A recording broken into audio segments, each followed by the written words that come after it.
Δίπλα στους κρατούμενους του ειδικού καταστήματος κράτησης Νέων Αυλώνα βρέθηκε ο Μητροπολίτης Ηλίου Αχαρνών και Πετρουπόλεως Αθηναγόρας, συνοδευόμενος από το Γενικό Διευθυντή της μη κυβερνητικής οργάνωσης Αποστολή της Ιεράς Αρχιεπισκοπής Αθηνών, κ. Κωνσταντίνο Δήμτσα, την Τετάρτη 22 Δεκεμβρίου 2010.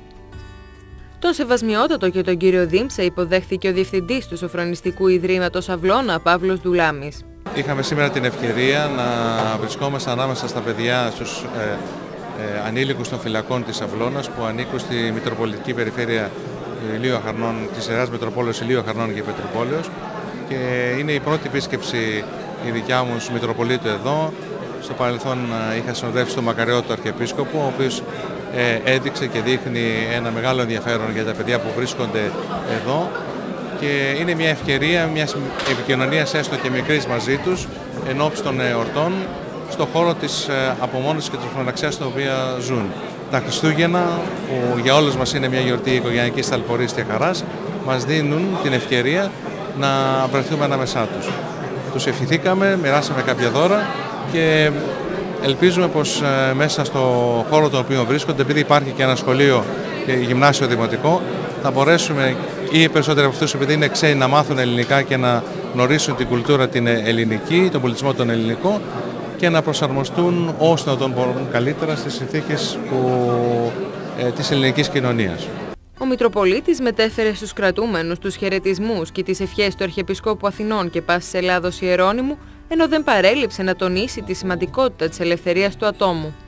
Στην καθημερινότητα εδώ της ζωής σας, εκείνο που ίσως μετράει περισσότερο και που εμείς που έχουμε τη δυνατότητα αυτή δεν μπορούμε να το αντιληφθούμε, είναι η ελευθερία. Δηλαδή να μπορεί κανείς να εξουσιάζει τη ζωή του όπως θέλει.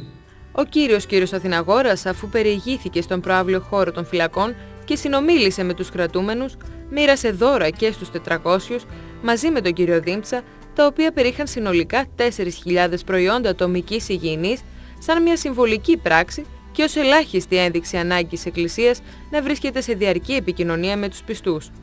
Το μήνυμα της αγάπης και της ελπίδας των Χριστουγέννων μεταφέραμε σήμερα στους ανήλικους κρατούμενους με εντολή του Αρχιεπισκόπου Αθηνών. Θα βρισκόμαστε δίπλα, η μη κυβερνητική οργάνωση Αποστολή, σε καθημερινή βάση, όχι μόνο ηθικά αλλά και υλικά αν χρειαστεί. Είναι η τρίτη φορά που επισκεπτόμαστε τις φυλακές ανηλίκων και αυτό είναι ένα μήνυμα ουσίας. Δεν είναι μία μόνο πράξη η οποία γίνεται για εορταστικούς λόγους. Ιδιαίτερα στο σχολείο των φυλακών που γίνεται πολύ ουσιαστική δουλειά, θέλω να σας πω ότι η Αρχιεπισκοπή Αθηνών θα δώσει μεγάλη έμφαση προκειμένου να υπάρξουν τόσο η εκμάθηση των ελληνικών όσο και βασικών πολιτιστικών χαρακτηριστικών. Με το Υπουργείο Δικαιοσύνης βρισκόμαστε ήδη σε επαφές προκειμένου η Εκκλησία να βρεθεί δίπλα στους κρατούμενους και να συμπαρασταθεί στο έργο σε κοινές δράσεις.